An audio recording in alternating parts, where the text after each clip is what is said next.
오늘 우리에게 주시는 하나님의 말씀은 창세기 25장 27절과 28절입니다. 구약 성경 35면에 있는 창세기 25장 27절과 28절 말씀을 제가 봉독하겠습니다. 그 아이들이 장성함에 에서는 익숙한 사냥꾼이었으므로 들 사람이 되고 야곱은 조용한 사람이었으므로 장막에 거주하니 이삭은 에서가 사냥한 고기를 좋아하므로 그를 사랑하고 리브가는 야곱을 사랑하였더라. 아멘. 우리나라 근대 문학 작가 중에 김동인이라는 작가가 있습니다. 김동인 씨가 쓴 발가락이 닮았다라는 단편 소설이 있어요. 과거에 교과서에도 실리고 그랬던 소설입니다. 배경이 일제 식민지 강점기 때입니다. 지식인이지만 무기력함을 절감하던 때 주인공이 마치 모든 걸 포기해버린 것처럼 허랑방탕한 삶을 살아갑니다. 자기는 아기 가질 수 없다라고 생각을 했는데 아내가 임신을 했어요. 아이를 낳습니다. 근데 자꾸 자기 아이 같은 생각이 안 드는 거예요. 그러다가 어쩌다 우연히 아이의 발가락을 봤어요. 그러니까 발가락이 닮았어요. 자기도 가운데 발가락이 길쭉한데 아이가 그렇더라는 거예요. 그래서 그걸 확인하고 안심을 하는 이런 줄거리입니다. 여러분, 우리 아이가 부모인 나를 이렇게 닮은 걸 볼 때 어떤 느낌이 드세요? 뭔가 모르게 좀 더 친근감 이게 느껴지지요. 아무래도. 그런데 또 다른 면으로 보면 내가 낳은 아이이긴 하지만 부모하고 하나도 닮지를 않은 애들도 많이 있어요. 또 같은 부모에게서 낳고 자라고 하는 아이들이지만 형제끼리도 보면 어떻습니까? 전혀 다른 이런 형제들, 이런 자매들도 상당히 많아요. 그러니까 어떤 아이는 책 읽는 걸 좋아해요. 또 다른 아이는 뛰어노는 걸 좋아해요. 어떤 아이는 음악을 잘해요. 노래도 잘하고 악기도 잘 다루고 소질이 있어요. 그런데 어떤 아이는 손으로 뭔가 만들기를 잘합니다. 성격도 가지가지지요. 어떤 애는 조용하고 또 신중해요. 근데 반면에 어떤 애는 아주 명랑하고 또 쾌활한 이런 자녀도 있어요. 그러니까 공부를 잘하는 아이도 있고 또 공부보다는 사람을 좋아하는 아이도 있고 그래요. 여러분, 우리는 우리 애가 뭘 잘한다, 좀 자랑스럽다 이런 게 눈에 보이면 쟤는 나를 닮았구나 이런 생각을 하지요. 근데 반대로 뭔가 못해요, 잘 안 돼요. 그러면 또 쟤는 도대체 누구를 닮은 거야 하면서 은근히 자기 배우자를 이렇게 떠올리는 이런 경우도 있는 것 같아요. 근데 따지고 보면 어떻습니까? 아이는 하나님이 만드신 거지요. 아이들에게 각각 다른 기질을 주신 거예요. 비록 같은 가정에서 아이들이 자라지만 아이들의 은사, 재능 이것도 달라요. 하나님이 따로 주셨어요. 그러니까 우리가 부모로서 먼저 살펴봐야 할 것은 이 아이에게 하나님이 주신 기질이 뭔가, 성격이 뭔가, 이 아이에게 하나님이 주신 특별한 재능이 뭔가, 은사가 뭔가, 그걸 반드시 파악을 해야죠. 예를 들어 아이가 성적은 그저 평범해요. 그렇게 탁월하다고 볼 수는 없어요. 근데 가만히 보니까 이 아이가 사람의 마음, 친구들의 마음을 잘 알아줘요. 친구가 어떤 일로 인해서 울고 있으면 그 옆으로 가깝게 애가 다가가고 말을 붙여요. 만일에 아이 성적표만 계속 부모가 바라보고 있었다면 이런 은사는 놓치고 말았겠죠. 여러분, 우리 하나님께서는 그 아이의 어떤 지능만 바라보시는 건 아니잖아요. 아이의 배려심, 아이의 성실함, 아이의 인내심, 또 아이의 정직성, 이런 게 주님께는 얼마나 소중한 것들입니까? 이런 것도 은사예요. 키우다 보면 어떤 아이들은 좀 이렇게 말을 늦게 배우는 애들이 있지요. 근데 말이 늦다고 해서 그 아이의 인생이 늦는 것은 전혀 아니지요. 하나님께서 이렇게 보면 아이들을 이렇게 빚어나가시는 속도라고 볼까요? 그 속도도 다 달라요. 어떤 아이는 조금 더 빨리 성숙합니다. 근데 어떤 아이는 좀 더디어요. 주님 손에 있어요. 자, 그러니까 우리가 부모로서 아이들을 대할 때 가장 좀 조심해야 될 게 뭔가 하면 서로를 비교하는 일, 요건 아주 조심해야 될 것 같아요. 첫째 아이를 보면서 첫째 아이의 이름을 부르면서 누구누구는 참 보면 항상 차분해서 좋아. 그리고는 둘째를 바라보면서 너는 왜 그렇게 산만하니? 라고 이야기를 한다면 둘째는 그 말을 듣고 상처를 받지 않겠어요? 근데 사실은 뭡니까? 사실은 하나님께서 둘째에게는 에너지를 더 주신 거예요. 더 많은 에너지, 더 많은 힘을 둘째에게 주신 것입니다. 그러므로 부모가 우리 아이를 대할 때 반드시 이걸 관찰을 해야 될 것 같아요. 하나님께서 이 아이에게 주신 특별한 점이 뭘까? 다른 아이하고 달리 이 아이만 가지고 있는 어떤 고유한 특성, 특징이 있단 말이죠. 하나님께서 이 아이에게 주신 그 특징, 특별한 점, 이건 뭘까? 이걸 먼저 파악할 필요가 있습니다. 오늘 성경 말씀은 구약의 그 두 번째 족장 이삭의 가정에 관한 이야기예요. 첫 번째 족장은 아브라함이고 그 아들이 이삭 아닙니까? 100세 얻은 아들 이삭. 이 이삭이 나이 40에 리브가하고 결혼을 합니다. 하나님이 자녀를 안 주세요. 아브라함은 100세에 주셨고 이삭은 결혼한 지 20년 후에 60이 되었을 때에 쌍둥이를 얻어요.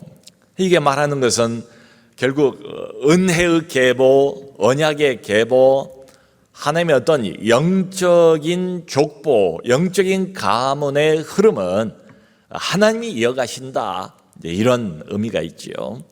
60살 때에 쌍둥이를 얻어요. 아들 둘밖에 없어요. 첫째가 에서입니다. 둘째가 야곱이에요. 근데 이 쌍둥이가 일란성이 아니고 이란성 쌍둥이예요. 그러니까 많이 달라요. 달라도 아주 정반대로 다른 것처럼 보여요. 첫째 이제 장자가 에서인데요. 에서의 외모를 성경은 뭐라고 표현을 하는가 하면 보니까 피부가 좀 붉은 색깔이더래요. 붉은색을 띠는 피부. 거기에다가 온 몸에 털이 가득한 털복숭이. 그래서 에서라는 말의 뜻이 뭔가 하면 털이 많다. 온몸이 털로 덮여있는 털이 많다. 이름이 에서가 됐어요. 성격은 어떨까요? 오늘 성경 말씀에 근거해서 짐작을 해볼 수가 있지요. 에서는 여기 보면 사냥꾼이라고 그랬어요. 또 들사람이라고 그랬어요. 들에 나가서 짐승들 쫓아다니면서 이렇게 사냥을 하는 게 에서의 그 주요한 일이었던 것처럼 보여요. 그러니까 이걸로 미루어 보면은 대단히 활동적인 사람, 또 한편으로는 거친 사람, 아주 남성미가 절절 넘치는 그런 사람, 장자니까 그런 면에서는 남자답고 믿음직스러운 그런 장자의 모습을 그려볼 수가 있습니다. 반면에 쌍둥이긴 하지만 야곱은 어떤 사람이었습니까? 성경의 묘사에 의하면 짐작을 해보건대 야곱은 형하고 달리 피부가 매끈매끈한 사람이에요.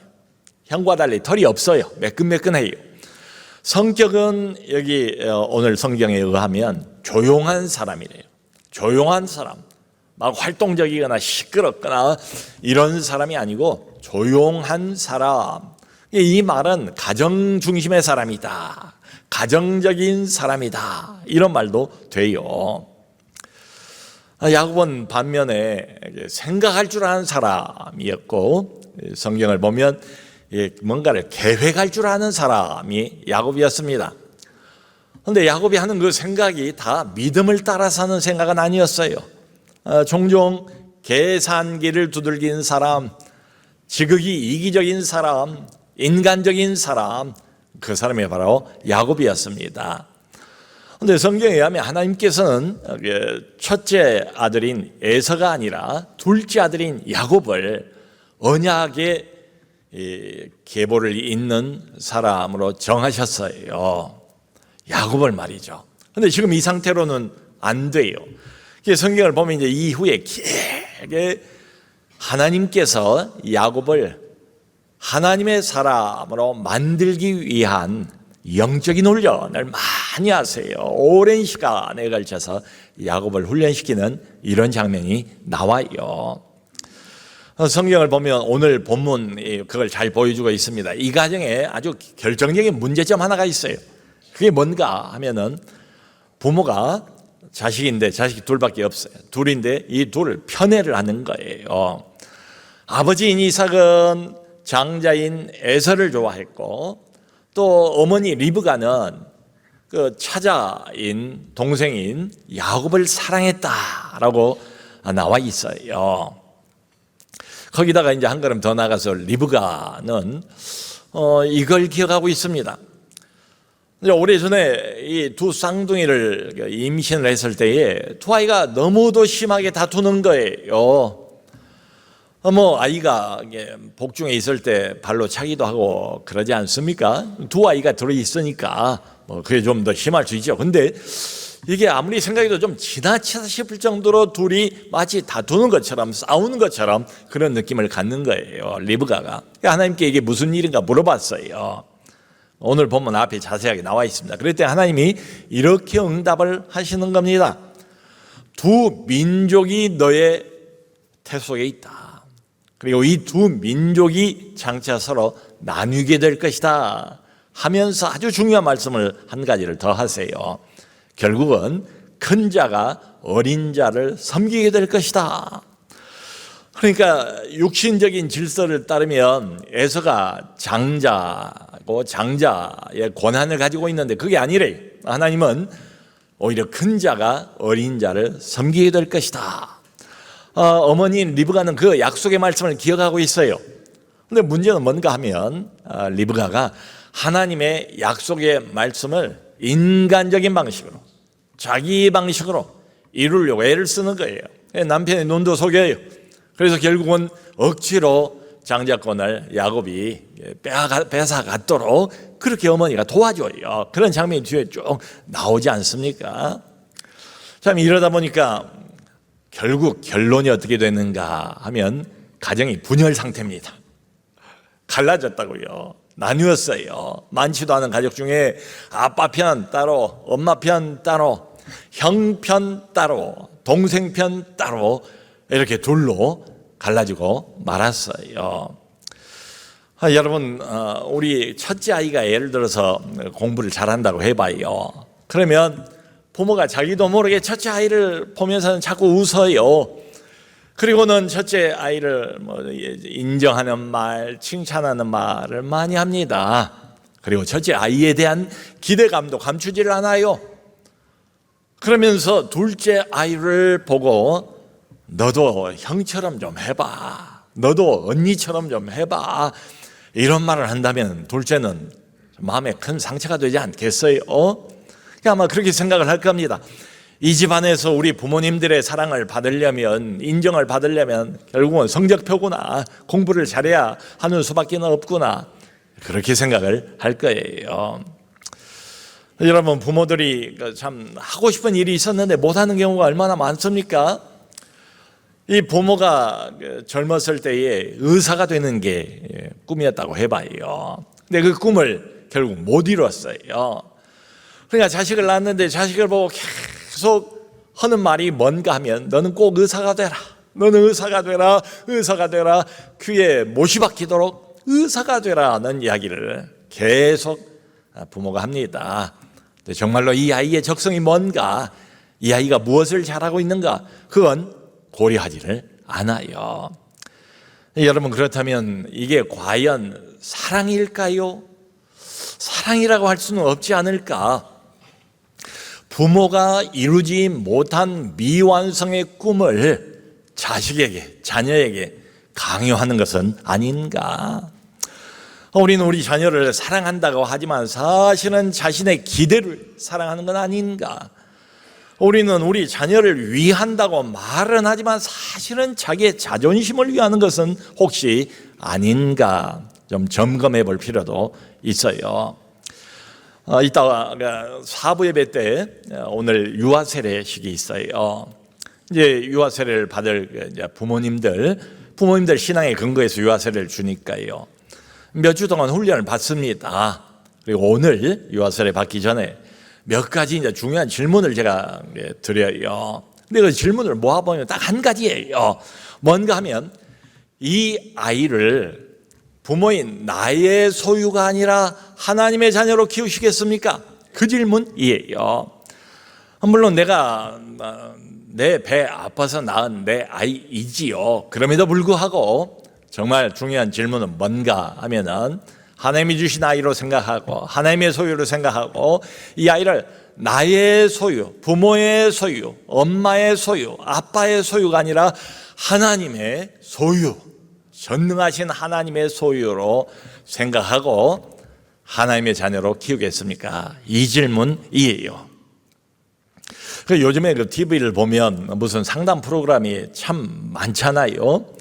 최근에 어떤 상담 프로그램을 보니까 중년의 부부가 나왔어요. 고민이 뭔가 하면 딸아이가 있었는데 아이가 대학생 때에 가출을 해버렸대요. 그리고 무려 7년 동안 연락이 없다는 거예요. 이제 마음이 이제 답답하고 걱정이 돼가지고 이제 나와서 상담을 받는 거예요. 근데 이야기를 나눠 보니까 뭐가 문제인가 하면 바로 다른 것 아니라 부모의 편애, 이게 문제였습니다. 오빠가 하나 있어요. 그런데 이제 딸 아이 동생이 생각할 때는 엄마가 너무 오빠만 편애하는 것처럼 보이는 거지요. 동생에게는 무관심한 것처럼 자기에게는 따뜻하지 못한 엄마, 이렇게 이제 기억을 했던 것 같아요. 물론 이게 오해지요. 여러분, 부모 입장에서 어느 아이 하나 사랑하지 않는 아이가 있습니까? 관심 가지 않는 아이가 있습니까? 뭔가 못하고 좀 부족한 것 같으면 아픈 손가락이 아프니까 더 관심이 가고 더 많이 기도가 가고 더 애를 쓰죠. 그 아이를 위해서는. 그게 부모의 심정 아니에요, 일반적으로. 이제 아이가 자기는 사랑을 못 받는다라고 생각을 한 거지요. 그러니까 이제 여기서 중요한 건 뭔가 하면은 부모는 사랑을 해요, 아이를. 근데 문제는 뭔가? 아이가 그것을 느끼지를 못한다는 겁니다. 그러니까 기준을, 우리가 바라보는 기준을 좀 바꿔야 할 것 같아요. 나의 기준, 엄마의 기준, 아빠의 기준, 부모의 기준을 가지고 접근하면 부모와 아이 사이에 갈등들이 있잖아요. 절대로 해결이 안 돼요. 바라보는 그 기준을 좀 바꿔야 할 것 같아요. 뭔가 하면 실제로 이 아이가 어떻게 생각하고 있는가, 부모의 결정, 부모의 선택, 부모의 행동, 부모의 말에 대해서 실제로 이 아이가 어떻게 생각하는가, 실제로 이 아이가 어떻게 느끼고 있는가, 거기서부터 출발해야 될 것 같아요. 거기에 먼저 초점을 모아야 될 것 같아요. 그래야 얽히고 설킨 이 실마리가 풀어지기 시작합니다. 안 그러면 부모가 가지고 있는 내 자신의 기준을 가지고 계속 아이를 바라보면 이게 해결이 안 되죠. 내가 너를 어떻게 키웠는데, 내가 너를 위해서 얼마나 애쓰고 얼마나 헌신하고 얼마나 희생했는데, 그 넋두리밖에는 나올 게 없을 것 같아요. 아이의 마음에는 그게 와닿지를 않아요. 그러므로 중요한 건 뭔가 하면은 아이가 실제로 어떻게 생각하고 실제로 어떻게 느끼고 있는가, 거기에 초점을 모을 필요가 있어요. 그 게리 체프만이라는 사람이 쓴 5가지 사랑의 언어라는 책이 있어요. 그러니까 이런 면에 대해서 아주 탁월한 팁, 또 힌트를 주는 책입니다. 요점이 뭔가 하면 사람은 너나 할 것 없이 누구나 다 사랑을 느끼는 방식이 다 다르대요. 그러니까 이 아이는 이렇게 사랑을 표현을 해야 사랑이 느껴져요. 아, 우리 엄마가 우리 아빠가 나를 정말 사랑하는구나. 근데 저 아이는 이 방식으로는 안 통해요. 다른 방식으로 사랑을 표현을 해줘야 이 아이는 아, 그렇지. 그러면 그렇지. 우리 엄마가 우리 아빠가 나를 사랑하지. 나를 귀하게 생각하고 있지라고 느껴진다는 거예요. 그 사람이 사랑을 느끼는 방식이 5가지가 있다는 게 그 책의 요점이에요. 첫 번째는 인정하는 말입니다. 칭찬하는 말입니다. 엄마가 아빠가 자꾸 자기를 칭찬해주고, 이게 근거 있는 칭찬말이에요. 엉뚱한 칭찬, 인정 말고 근거 있는 칭찬, 근거 있는 인정, 이걸 해줄 때 아이들은 자존감도 올라가고 사랑을 거기서 느낀다는 거지요. 또 그 다음 2번째는 엄마가 아빠가 자기하고 함께 해주는 시간이래요. 먹을 것은 잘 차려주고 비싼 옷 입혀주고 비싼 학원 보내고 할 건 다 하는데 엄마도 아빠도 자기하고 함께 해주는 시간이 별로 적어요. 그러면 그 사랑을 못 느낀다는 거예요. 이런 아이들은 함께하는 시간을 통해서 사랑을 느낀다는 겁니다. 그 다음에 3번째는 선물이래요. 선물은 눈에 보이잖아요. 만질 수도 있잖아요. 그러니까 엄마로부터 아빠로부터 뭔가 작은 거라도 선물을 받았을 때, 그 선물을 손에 쥐었을 때, 아, 엄마가 과연 나를 사랑하는구나, 이게 와 닿는다는 거지요. 그리고 4번째는 뭔가 봉사를 자기가 받을 때 말이죠. 엄마나 아빠가 자기를 도와줄 때, 내가 어려워하고 있을 때 바로 옆에 와서 엄마가 아빠가 도와주면서 함께 그 문제를 해결해 나갈 때, 도움을 받을 때, 봉사를 받을 때, 그때 사랑을 느낀대요. 마지막 5번째가 많은 사람들은 또 스킨십, 피부 접촉, 만져야 터치가 있어야 돼요. 그걸 통해서 아이가 사랑을 느낀답니다. 사실은 여러분, 아이만이 아닙니다. 모든 인간이 다 그렇대요. 남편과 아내, 아내와 남편 사이도 마찬가지랍니다. 관심은 서로 많고 서로 사랑을 안 하는 게 아닌데 사랑의 방식이 틀리다 보니까 남편은 이런 식으로 사랑을 계속 해왔는데 아내는 저런 식으로 사랑을 표현해야 사랑을 느끼는 그런 사람이라면 이 얼마나 낭비입니까? 얼마나 헛수고입니까? 얼마나 아쉽습니까? 그러므로 우리가 좀 먼저 조사해야 될 것은 우리 가족 안에서 가족들 한 사람 한 사람, 아내는, 남편은, 우리 큰아이는, 둘째 아이는, 우리 막내는 어떤 식의 사랑의 표현을 실감을 하는가, 어떻게 사랑을 표현해 줄 때 가장 쉽게 반응을 하는가를 알아볼 필요가 있어요. 예를 들면 아이에게 이제 직접 그렇게 물어보는 겁니다. 야, 누구야? 너는 엄마 아빠가 어떻게 해줄 때 제일 좋아? 라고 물어보는 거예요. 아니면 아예 1번, 2번, 3번, 4번, 5번 이렇게 설문지 저기를 하는 것처럼 자, 요 5가지 중에서 뭐가 너가 가장 좋은가 대답해봐. 칭찬해 줄 때, 아니면 같이 놀아줄 때, 아니면 선물을 받을 때, 아니면 도와줄 때, 너를 도와줄 때, 아니면 너를 꼭 안아줄 때, 요 5개 중에서 어느 때가 너는 가장 좋아? 라고 물어보면 아이가 쉽게 대답을 할 거예요. 그러면 아하, 우리 아이는 이 5가지 사랑의 방식 중에서 여기에 칭찬 듣는 말을 좋아하는구나, 꼭 안아주는 걸 좋아하는구나, 아, 이 아이는 선물 받을 때 사랑을 확인을 하는구나, 그럼 작은 선물이라도 가끔씩 이 아이에게 해줘야 되겠다, 이런 답이 나오지 않겠어요? 참 안타까운 건 뭐는가 하면은 부모는 자식을 사랑하는데 자식은 사랑받고 있다고 느끼지를 못한다는 게 사실입니다. 이게 많은 가정의 현실인 것 같아요. 안타까운 현실인 것 같아요. 그러니까 여러분, 우리 중에 자식을 사랑하지 않는 부모가 어디 있겠어요? 그런데 이런 이야기들 쭉 따라가 보면 사랑하되 조금 여기서 한 걸음만 더 나가서 지혜롭게 사랑을 표현하면 어떨까? 그러니까 이 아이에게 맞는 맞춤형의 사랑이 필요한 것 같아요. 그냥 무작정 사랑 말고 막연한 사랑 말고 이 아이가 실제로 구체적으로 엄마와 아빠의 사랑을 느낄 수 있는 꼭 맞춤형의 사랑이 뭔가? 뭐 이 5가지 사랑의 언어 5개밖에 안 돼요. 간단하게 물어보면 답이 나올 것 같아요. 여기에 맞추어서 아이를 사랑하면 훨씬 더 아이의 반응도 가정의 분위기도 달라지지 않을까 그런 생각이 들어요. 여러분 지금 이 족장이라고는 하지만 이 족장의 가정이 이거든요. 그야말로 공동체의 대표 아닙니까? 공동체의 대표가 되는 가정인데도 불구하고 이것만 바라보고 있으면 결코 온전한 가정이 아니에요. 바람직한 가정이 아니에요. 이때 이삭의 나이가 이미 130이 넘었습니다. 육신의 눈이 거의 희미해져서 잘 보이지를 않아요. 그러니까 아빠는 육신의 눈만 아니라 영적인 분별력도 이미 희미해진 것처럼 보여요.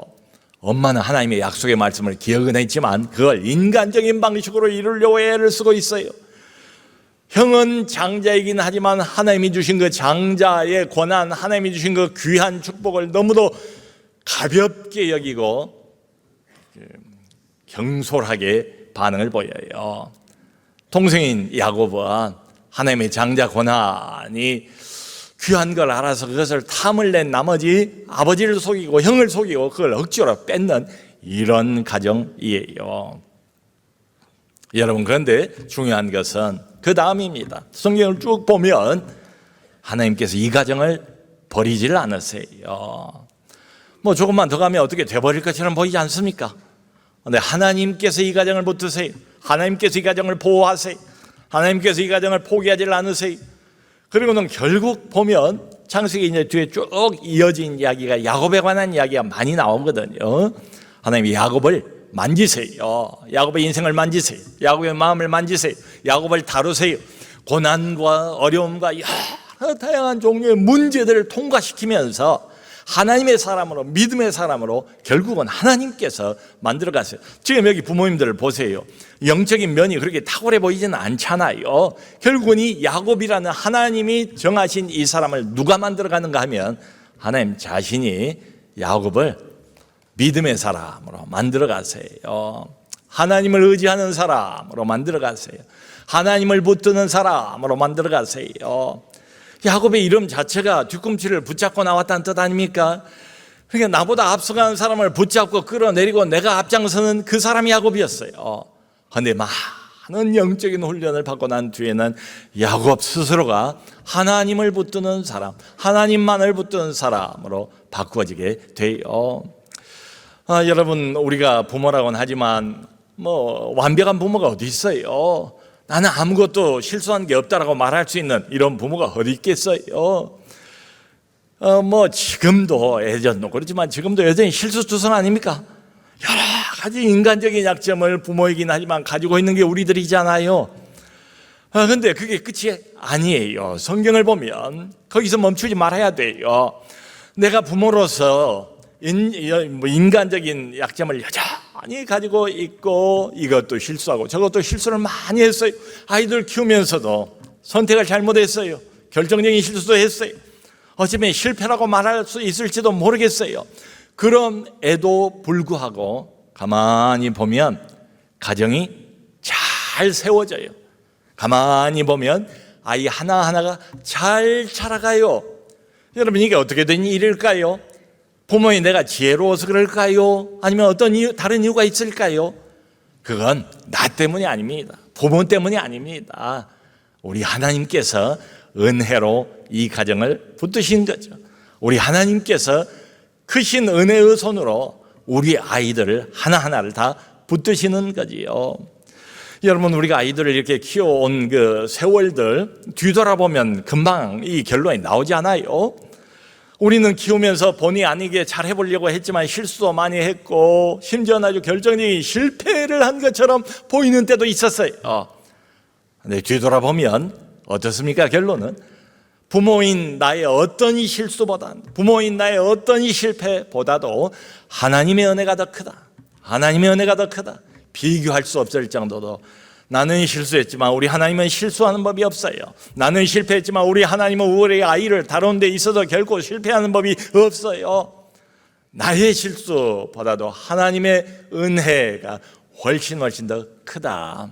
그런 결론에 정직한 고백을 드릴 수밖에 없지요. 자, 여러분 이렇게 생각하면 우리는 우리 아이들을 우선 하나님의 은혜의 손길에 맡겨야 되지 않겠습니까? 이렇게 아이를 키워가다 보면은 그 중요한 순간들이 있잖아요. 뭔가 결정을 해야 되잖아요. 아이 대학을 어느 대학을 보낼 것인가, 전공을 뭘 선택하게 할 것인가, 또 졸업하고 난 뒤에 직장을 어디를 들어갈 것인가, 그 후에는 또 누구하고 결혼을 언제 할 것인가 뭐 등등 말이죠.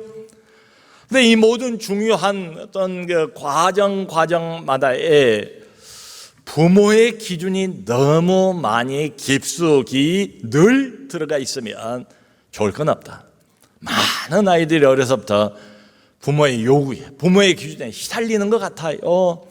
나중에는 아이들이 그냥 질식 상태에 이게 숨을 못 쉬는 정도로 너무 부모가 그것을 이야기를 하고 너무 닥달을 하니까 아이들이 어떻게 해보지도 못하고 그냥 심리적으로 밀리고 밀려서 질식 상태 이전까지 가는 경우도 없지 않아 있어요.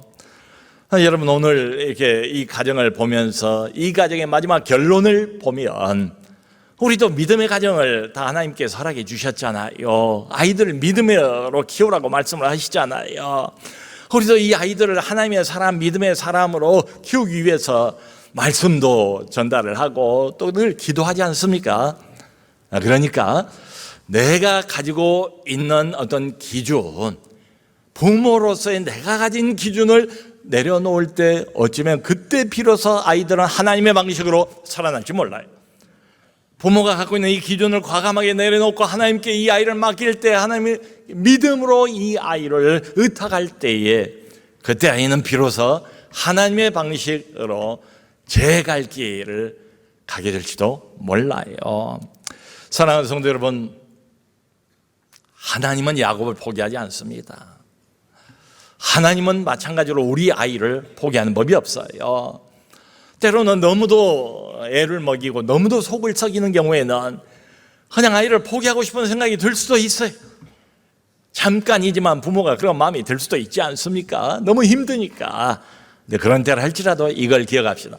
하나님은 결단코 단 한 번도 단 한순간도 어떤 상황에 있든지 야곱, 결격 사유가 그야말로 한두 가지가 아닌 이 사람 야곱을 포기한 적이 없어요. 대신에 만들어 가세요. 마찬가지로 우리가 믿음으로 하나님께 의탁한데 사랑하는 자녀 누구 예외 없이 하나님은 결단코 그 아이를 포기하는 법이 없어요. 여러분, 그러니까 지금 내가 내 눈앞에 보고 있는 내 아들의 모습, 내 딸의 모습이 앞으로 10년 후, 20년 후의 모습이 아니에요. 지금이 이게 전부다, 마지막이다라고 생각을 하면 곤란해요. 하나님 손에 있어요. 이 아이의 인생은, 이 아이의 결론은 하나님이 내세요. 그걸 우리가 믿어야 될 것 같아요. 아이를 위해서 그저 늘 기도합시다. 내 지혜 그리고 내 판단 뭐 여기에 하자가 없다면 기도 뭐 왜 하겠어요? 근데 늘 부모로서 아이를 키우면서도 한계를 느끼잖아요. 그러니까 하나님 앞에 엎드리고 계속 기도할 수밖에 없습니다. 기도하되 이렇게 기도했으면 좋겠어요. 주님, 이제는 이 아이의 인생 전반이 주님 손에 있음을 내가 믿습니다. 나보다도 훨씬 더 비교할 수 없을 정도로 지혜로우신 우리 하나님, 내 뜻대로가 아니라 하나님의 뜻, 주님의 뜻 안에서 아이가 자라갈 수 있도록 도와주세요, 축복해 주세요 라고 기도하는 우리 모두 될 수 있기를 주님의 이름으로 축원합니다.